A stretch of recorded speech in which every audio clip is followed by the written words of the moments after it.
and doing super things. For anyone new to Zoom, please use the chat. There's a little chat icon there. You can introduce yourself, say hello, see where you're from, and please ask any questions. So there's a Q&A box. Please ask any questions that you would like us to answer, and I'd be so happy to share anything anyone has. For this is a remote sprint chapter webinar. There's been quite a lot of chat about remote sprints over the past couple of weeks. So if you have any questions, or you are a current facilitator, you're looking for a way to switch to remote facilitation, very happy to answer all those questions and things like that. So people are filling in. So we got Rajesh. Hi, Raj. Nice to see you. Who else we got on the attendees? Andrew, Mark, Neil. Neil's cloned himself. Robert, hi again. Nice to have met you the other night. Sudeep, awesome. Great. Today we're covering how to generate better ideas using the activity of the lightning talk. But instead of just going for the lightning talk, there are better outcomes achieved with having some preparation. So I'm going to share some of that. We have a sprint board, and I'm just finalizing some of the content in there, and then I will share the link. As you can imagine, it has been a very productive week. Let me just sort all this out. So please get in the comments, just say hi, where you're from, what you're doing, and then we'll kick off with our customary icebreaker where we can get to know each other. And I've done it a few times now, but it's been really valuable hearing some people explain something around their icebreaker answer, and we get to know each other. It sounds a little like a radio phone-in show, which I fully encourage, being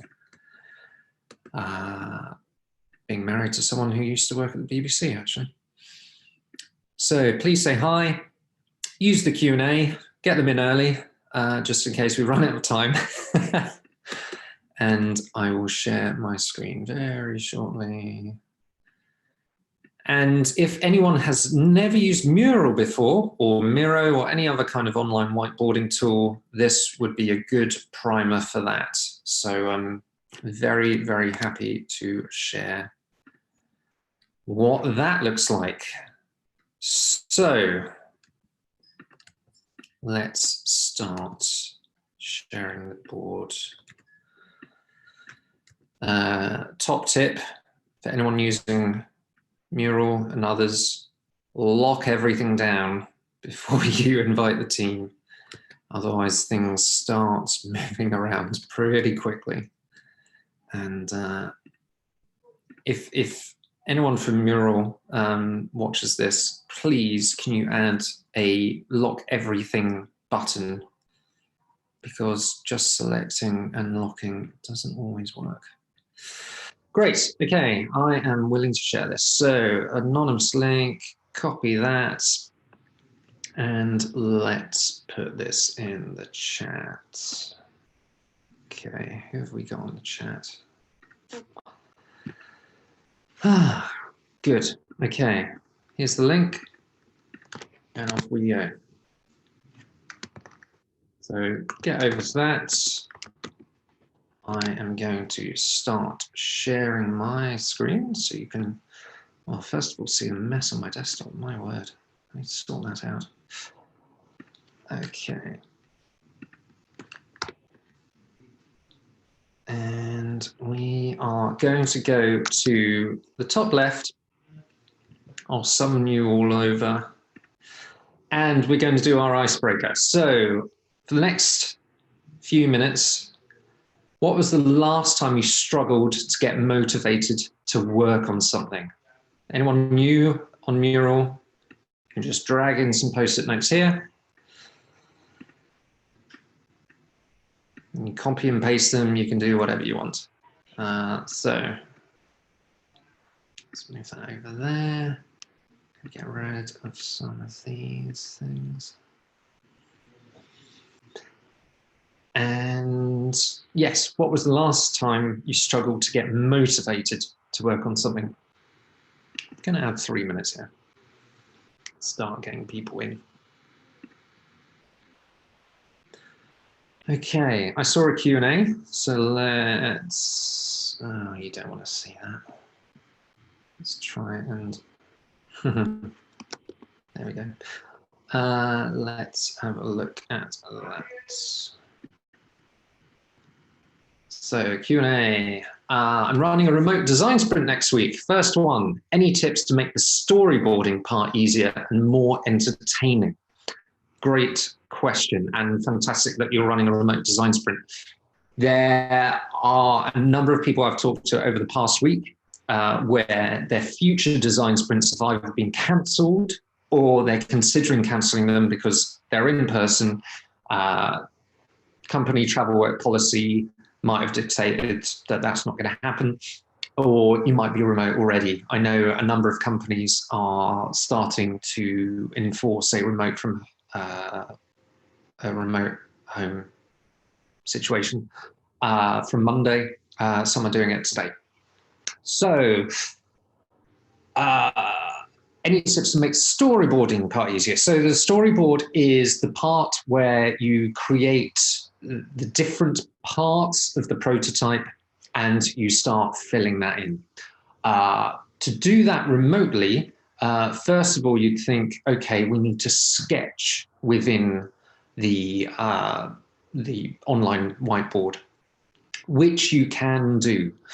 The tools, certainly in Mural, and I'm best placed to kind of answer any Mural specific questions, is that you can start using some of the icons and the arrows. You can start adding text, so you can create a design of a storyboard. I'll add a bit of extra time here. Within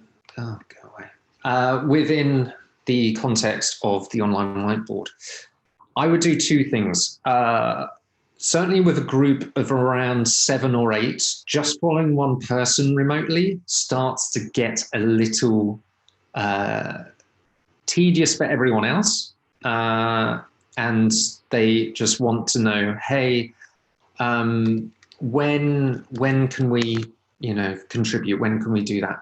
With Zoom, if you've got a paid account, you can enable the breakout room. So the breakout room allows you to create different rooms and help people get the work done quicker. Super useful. So what I usually do, certainly with the storyboard and actually the map as well, is that I say, okay, 4 of you start at the beginning, 4 of you start at the end. We'll create separate breakout rooms, and within 30 minutes, we'll catch up. We'll make sure we're all aligned, and we'll challenge each other, because you shouldn't just do it and not be challenged on the basis of what you've created.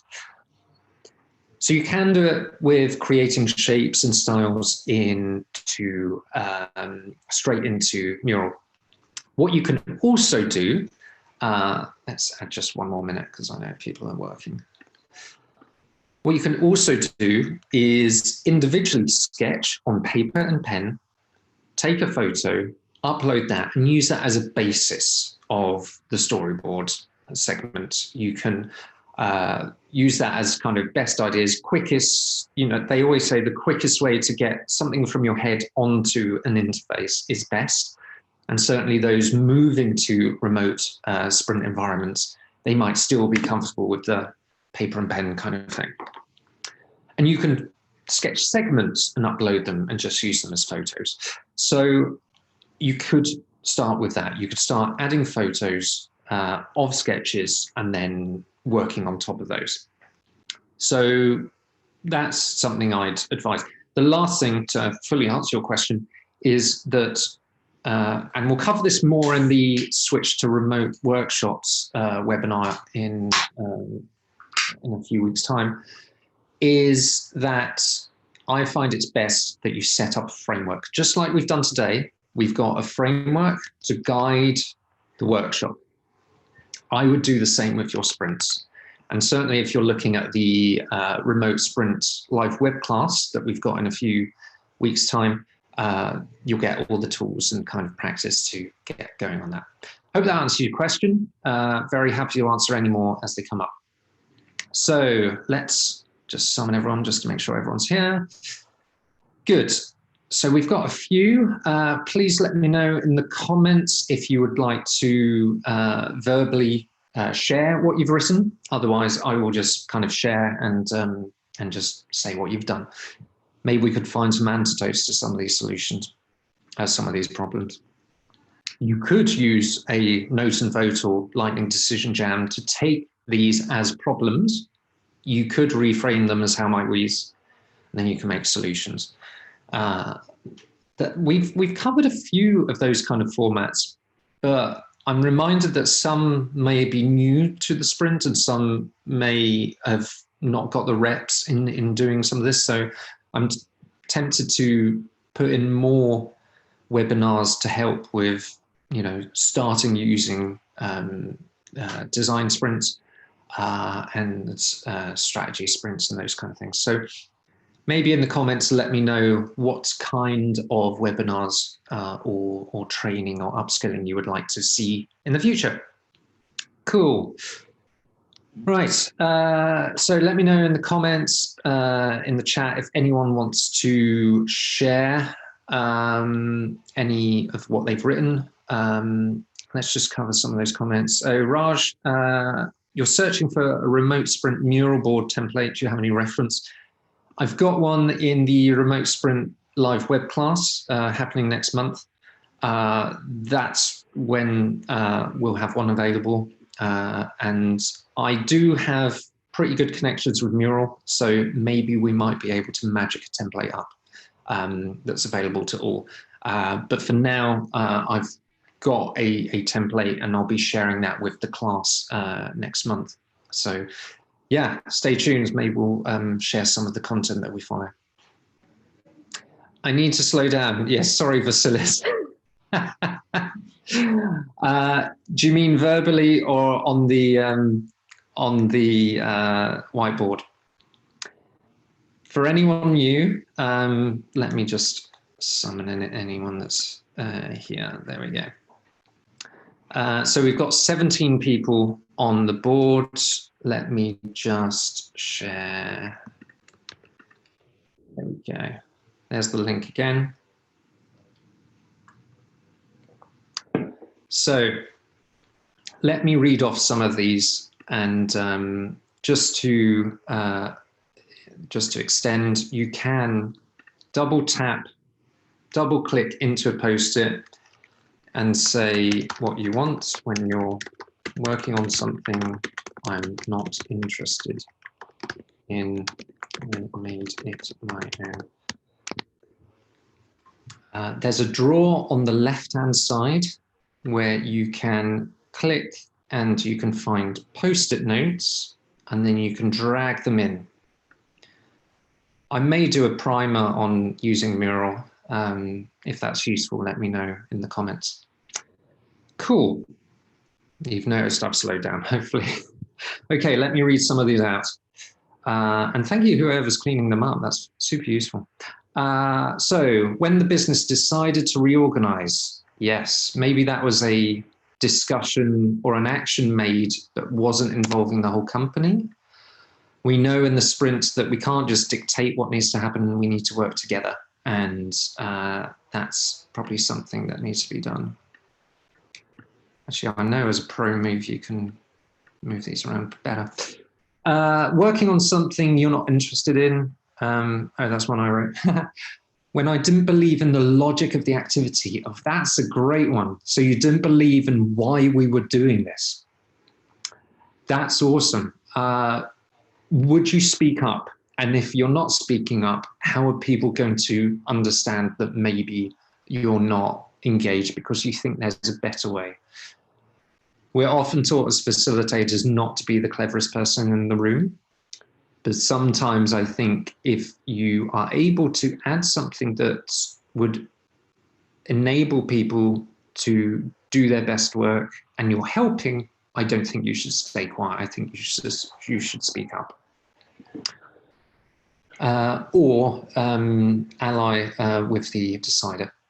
When being too tired and overwhelmed, yes, I've suffered a bit with tiredness this week. I had an 8 o'clock meeting in a coffee shop yesterday, but it required me to get up at 4 o'clock and I actually missed my alarm. And yes, when there's too much to do, it's really, really hard to get through it.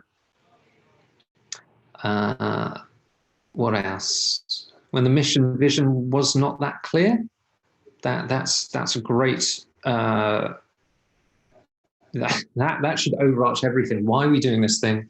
If it doesn't follow the mission and vision, then where's the value in you spending time in that?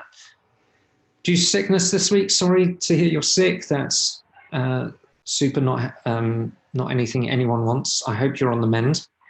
Lack of vision, yes. When you were hungover on Monday after your friend's birthday, yes, totally. I get that. Okay, I think that's pretty much it.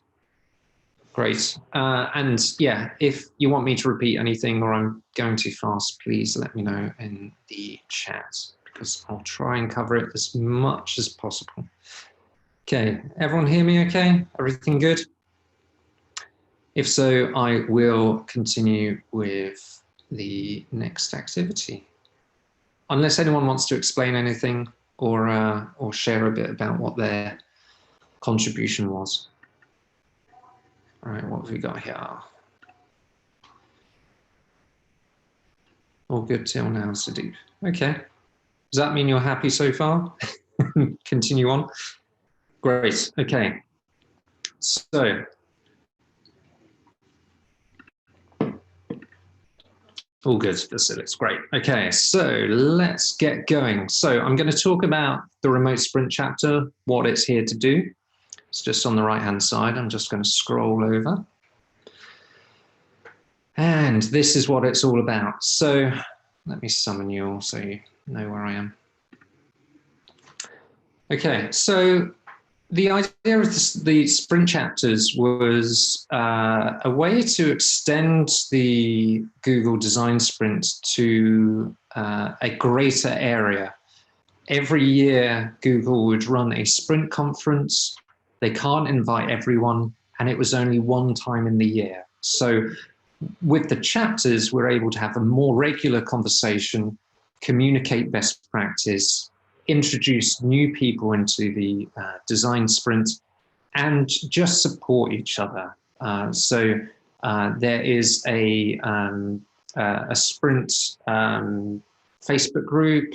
If you search for remote sprints, we've got over 400 people there who are interested in remote sprints. Some are doing them for the first time, and you're able to ask questions in a very safe space. And it's not a judgmental space. We're really here to help. I want everyone to win. This isn't a way to get up on anyone else.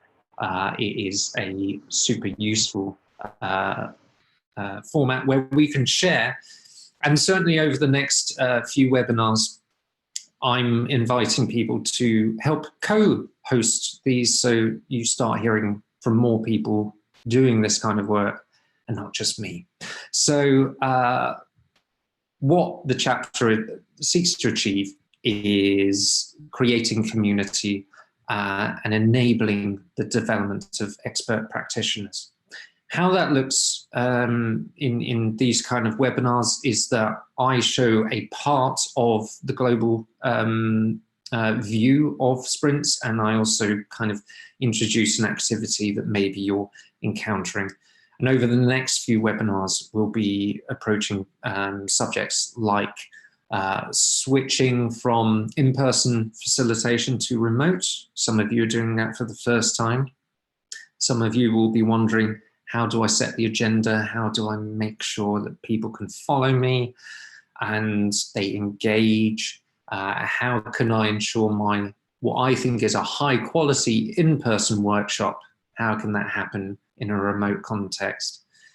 And so the benefits of doing this is there's a greater awareness of sprints happening around the world. You're not on your own.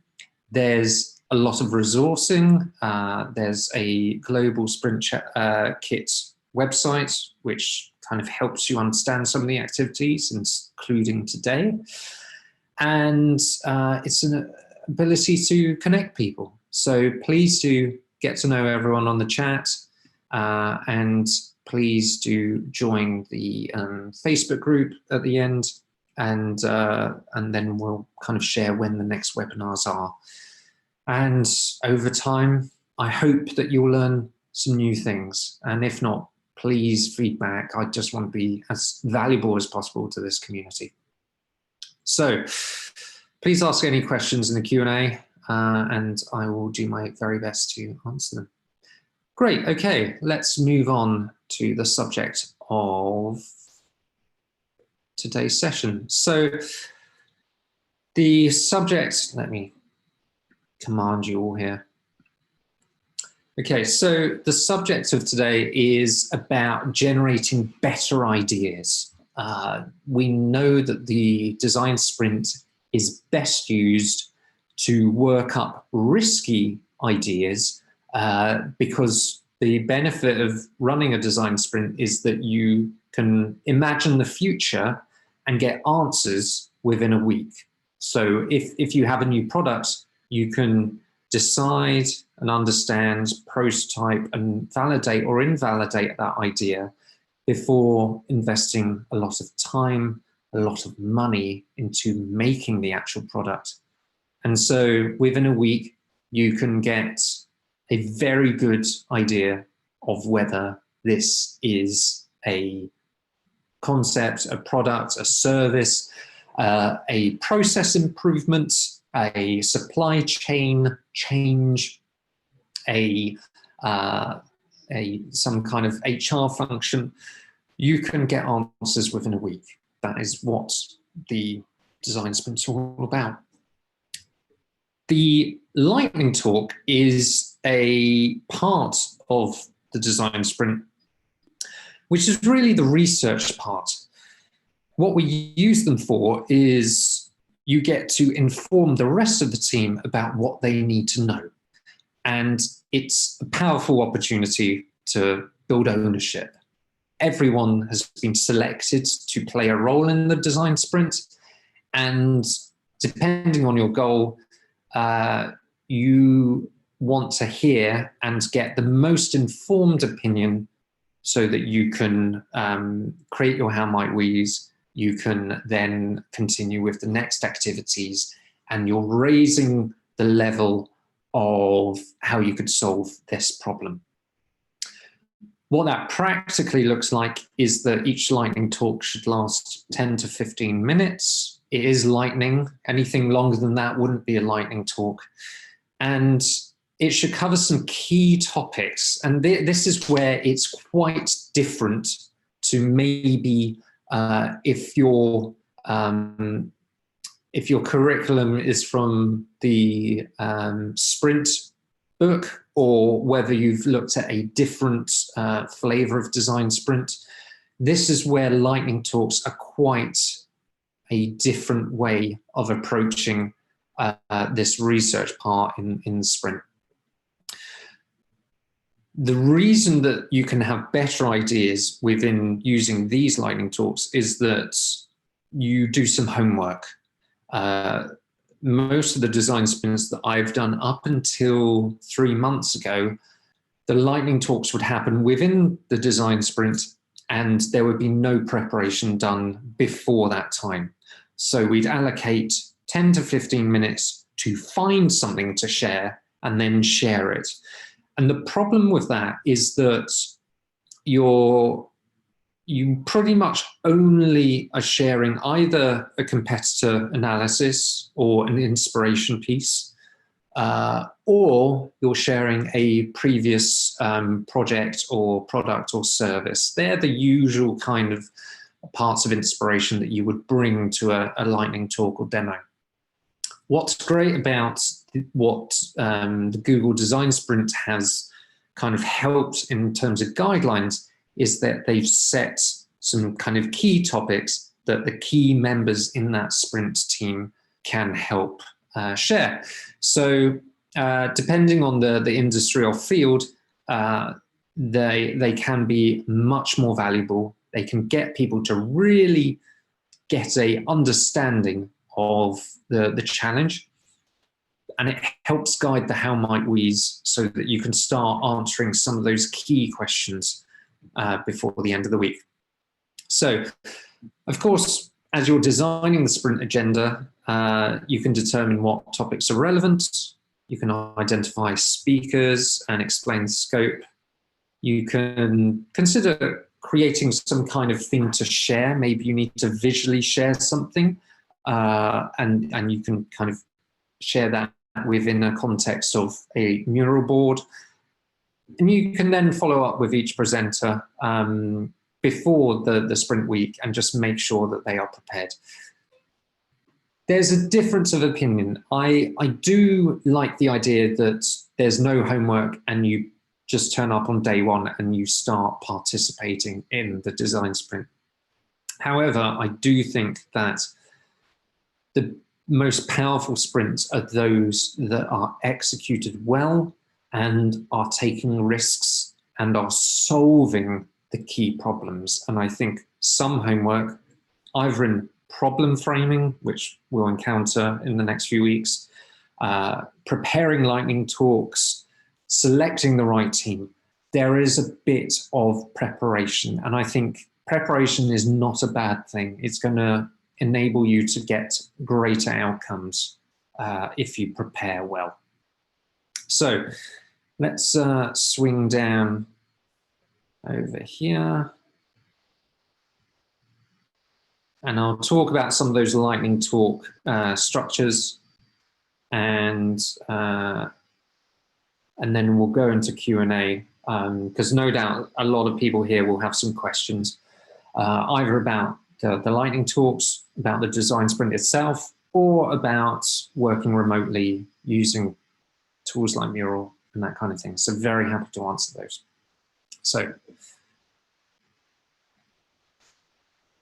So here's some guides to help you. Let's put 15 minutes on the clock.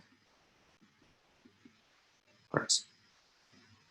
And please put in the chat any questions or comments or in the Q&A.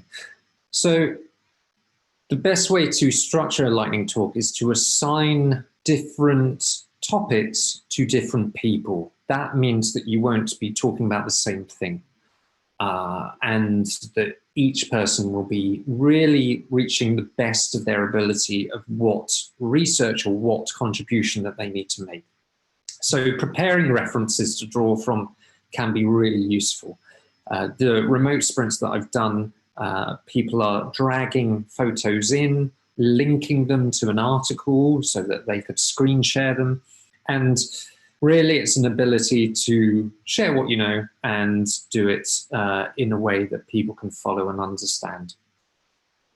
The key thing about moderating that activity is to ensure questions are held at the end. Either you're writing during it some questions on some of the notes, or you're creating how might we's during it that can form part of your questioning or critique. But having a structure to share is really important. And I'll share some of these. This is directly from the Google Sprint Kit. I've just put them into some of the decks that we use. And I actually share a preparation toolkit for teams a week or two in advance, pretty much straight after the problem framing session that we do together remotely. And it helps them format a great area, a great kind of topic, a great lightning talk that they can deliver. Question from Vasilis. Can you summarize how all the pieces are connected sprints, lightning, etc. Summarize what is the big picture and the opportunity for us. Fantastic facilities, great. I will put a introduction to design sprints and remote sprints soon. Generally, the opportunity is to start solving critical business problems within a week with a select team, and using the approach of setting a challenge, setting a goal, understanding the problem at hand, asking questions, doing research, getting to a point of decision on focus. So you would do a mapping activity and you would say, where's the area of opportunity and greatest risk? It's usually the same place. And then you would start creating solutions, deciding upon those, prototyping that, and validating or invalidating through a user test. That's a general product or service design sprint. There are a number of other sprints that are either executed within other teams, or you can create your own. You could create a HR sprint. You could create a sprint to organize your next event. You can, you may have the challenge of how do we measure performance within the business? Let's use a sprint to get to those answers. So what I think is handy about what Google have done over the past few years is that they have been more flexible with the design sprints. They have taken the number of reps that they've done, they've listened to the community, and what you're able to do before you start a sprint is you can design the agenda and, if you will, and how they explain it, a recipe that you can follow. So on the Google Sprint Kit website, there are a couple of recipes. There's the product design sprint, which is a 3-day sprint. There's a voice UI sprint. I use a product design sprint that's 4 days, a strategy sprint, and also a customer experience program, all using the methodology of the sprint. So using this in a remote context, it's very similar to an in-person workshop, but there are a few things different. One of those I explained, in an in-person situation, you'd enter a sprint room, there'd be nothing on the walls. Within a few hours' time, you'd have maps and plans and long-term goals and everything. The difference that I find in a remote context is that actually it's best to have a prepared canvas. Like today, you've come here, there's already stuff available, you can start to understand it, and it looks like I've prepared, and it looks like that there's a direction and you can follow it and your time is being used effectively. That's one of the key differences. The other difference and the other opportunity is to ensure that all the participants are engaged. People worry about engaging in a remote context. Some, it may be new to them. Some, they're still trying to get to grips or have a low understanding of how to use digital tools. And as a leader and facilitator, you need to over-communicate, you need to help, you need to create a area to fail and to start using these tools, because it gets to greater outcomes quicker, it's utterly scalable, it's better for the environment, it is a better use of a human's time. So I hope that explains it. I will do an introduction to remote sprints. I think there is a remote facilitation webinar in a few days' time. I'll share the links to the upcoming webinars, and I hope that kind of shares a bit more of the bigger picture. Great, okay, I'll continue. Anyone else, please ask questions. I'm very happy to use this time to answer questions. So here's a structure that Google have kind of shared, and I think it's super useful. You can change for your specific context, whether you're doing a sprint for agriculture, whether you're a public service, maybe you're a government function. You can twist and kind of be a bit more flexible. But I think these are a good place to start with. So I would look at these as 5 different talks. If you've got 6 people, create 6 talks, but use your time as effectively as possible. So a good one for the project stakeholder to run is the project vision or business goals. What are we trying to achieve? How does what we do link to the business? Someone mentioned earlier about the vision and mission. How does this connect? If anything, in 2020 going forwards, the silos are being broken.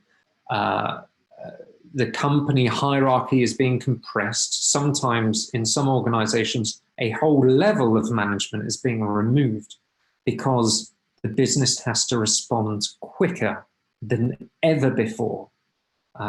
Even if you think you're working fast now, you're going to have to work faster further in the future. So that is something a stakeholder, the person that's requested the sprint or is the decider in the sprint, that would be a good one for them. Another one, number 2, is the voice of the user. And this provides the user research.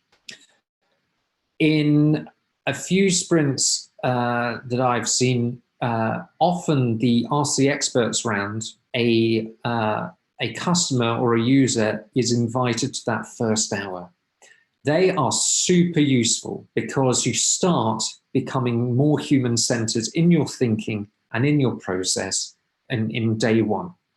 So you can use the voice of the user, lightning talk, to invite the user and let them share their experience. Say that you are a e-commerce retailer of general goods. Your company name is, I don't know, a collection of trees in a highly temperate climate. You can invite a user and say, hey, can you share your points of view on, or your experience when you select a lamp? Because our sprint is all about lamps. How can we sell more lamps? And they will say, well, you know, last time I bought a lamp, I bought 1 lamp for my living room. I came back to your e-commerce retailer website, and you keep on showing me the same lamp. So your algorithms are wrong. You're suggesting something that I already have. I don't want to buy the same lamp. I want to see complementary lamps to use in my house. So having a user in there from day one can really uplift and get to higher and better outcomes because you are using the voice of the user. Assumption is used when we don't have firm data or insights based on data. So the best opportunity is to hear it straight from the right person at the right time. So hearing the voice from the user on day one is super, super useful. Okay, number 3, an existing product order or design evolution. So this might be looking at some of your other products, or if you're improving a feature on your current product, how does that relate to other things? That can be really useful for anyone in the team to get a greater understanding of the ecosystem around that, but also an evolution of what has changed. So that's a good grounding as to what the environment is that you're working towards and how that's going to manifest in when it gets ready for market fit. The 4th one will be very familiar to current facilitators is the competitor audit. It's an assumptive who are our competitors, who provides something similar to what we do. So if I was a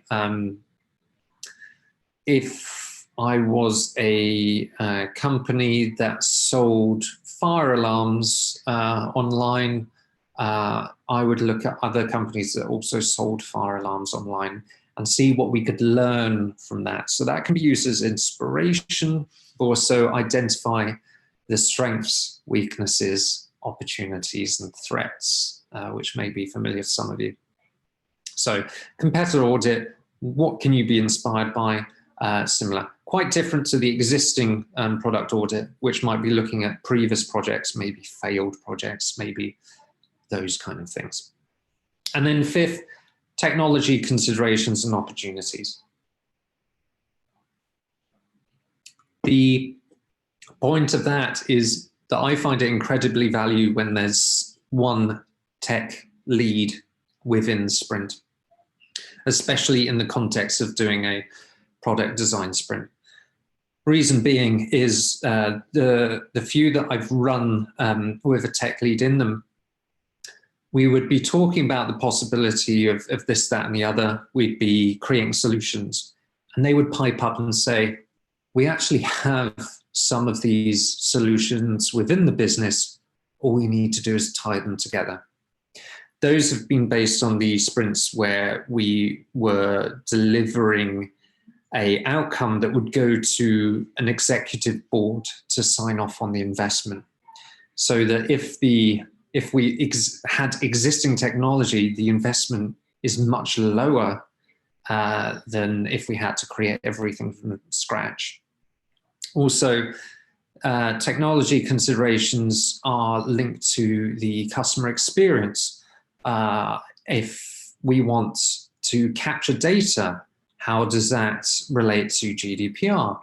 If we want to track the activity of someone during our process, how do we communicate that? And actually, is that ethically reasonable?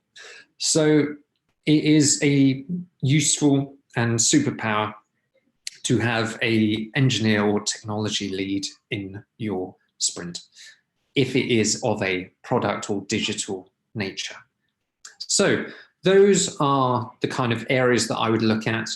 And there are a kind of deeper dive on what those kind of parts of those talks could be, which I'll leave up here. I won't read them out. You can always come back to these, screenshot them, whatever.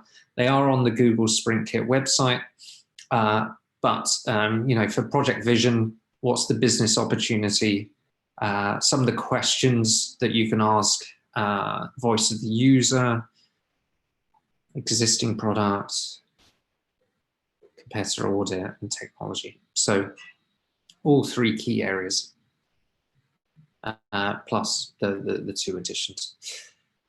So that is how you can set a framework for having better lightning talks, which ultimately get to better ideas. Okay, so the last few minutes, happy to answer any questions. Here's the two groups that we have. I'm going to add a link to the next opportunities. So future webinars and live web classes. You can find them on this little website over here. And if you go to coaching, I'll grab that link. But essentially, I'll give you a taste of what's coming up. And we're adding to these every week.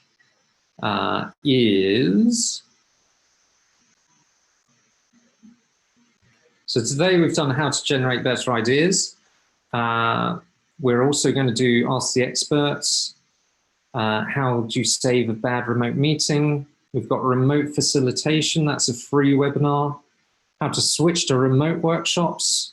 And then we've got some of the live classes that, based on the discussions that I've had with people over the last few weeks. They need to upskill, they need to get the practice in, because the demands on the business or the work that they're doing is that they need to learn how to do this really, really fast. So there are some opportunities to look at. I'm going to link that in there. But yeah, if you have any questions, please ask them. And I'll be very happy to answer in the last few minutes of this webinar. And please let me know if you found this valuable or any feedback. Do I need to speak slower? Would you like to find more about storyboarding remotely? Anything like that.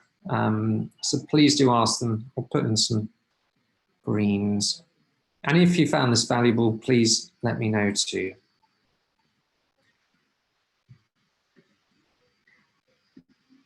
There we go. So yeah, write down any you like. What else can I say?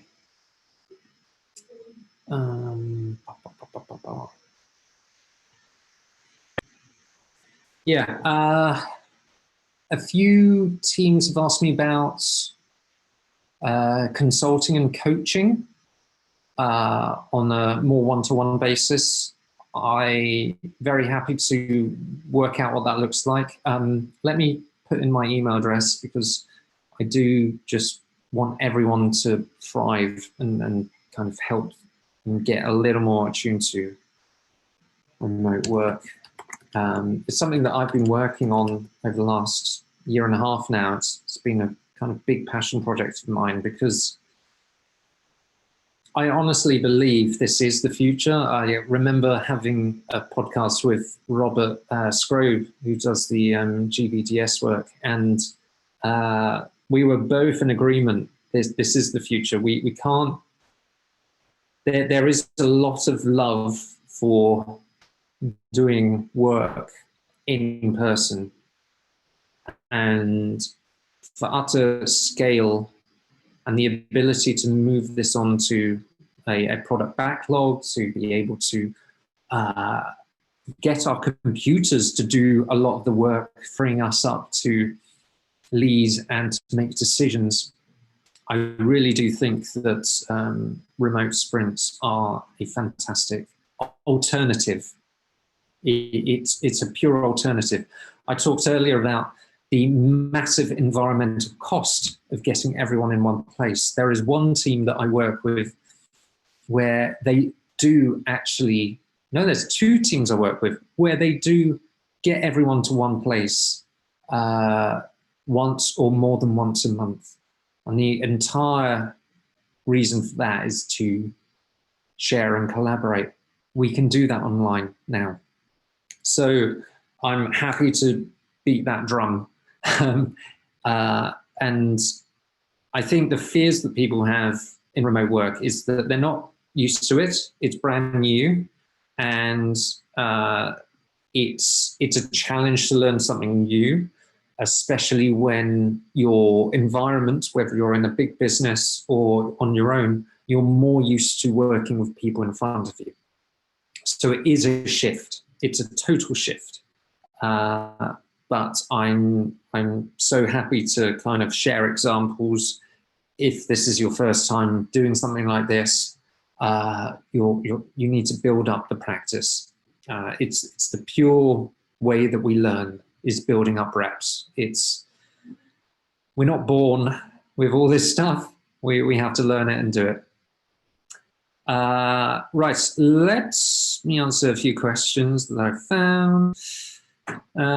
So Sudeep asks, thanks for sharing. Just a contextual question, curious to know how you got involved with the Design Sprints Global chapter. Yeah, good question, Sudeep. At the Sprints conference last year, the people running that, Kai and Felix and a few others, they saw that meetups were happening around the world, and they just wanted to extend a bit of support and kind of see where this could go, because it's hard to scale a one annual conference. And as a kind of pilot, a number of people either running existing meetups or willing to run them were selected to see what this looked like. So remote sprints was part of that pilot. There's further ones around the world, and the plan is to evaluate how they've been working this year, and then see whether to grow it or whether to evolve it or anything like that.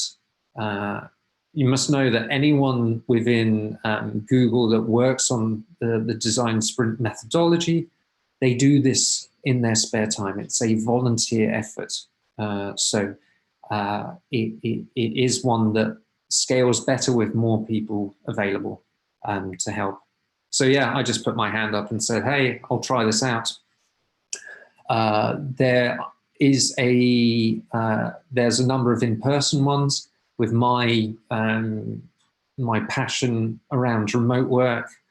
The meetup that I was running was around remote sprints, and Google were keen to support me doing that. So yeah, that's how that really works. But yeah, any further questions, very happy to share. Thomas, hope you're well. You can find lightning talks on the Google site, but not the full breakdown as shown in the seminar. Very easy to help you. Okay, so you want to design Sprint Kit with Google. You want resources. You want recipes. No, I'm guessing here. Tools and templates. And I want to say it's in the product sprint. You can always come back to the mural as well. So this is a very useful tool, which you can pretty much run a sprint based on. Here's the lightning talks. So here's the context of those kind of parts. And then the following slides are examples to consider and hopefully fully articulate, and here they are. So let me link that into the chapter, and I will put that in here. I don't know, guidelines. There we go. Okay, hope that's useful. My email's here. Please ask any questions. Thank you everyone for participating. I hope you got some value out of what I've been sharing. Like I say, the next few events are on this orange Post-it here. And please do open that. Please look at the options. And I will update the meetup group and the Facebook group with more native links to those pieces of content. I hope that was valuable. Looks like some people got some value from it. This board will stay live for a week or two. I'll lock everything down so you can use it, you can share it with other people, maybe your co-workers, that might encourage them to see the value of running remote sprints. And certainly over the next few webinars, I'll be sharing a bit more about some of those deeper dives, but also a more overview based on some of the questions that we had today on how you can get started with remote sprints. Thank you very much. Hope that was super useful, and keep safe. Keep on trying. Keep taking risks, but be safe, and happy to support you in any way I can. Okay, thank you everyone. Have a great day.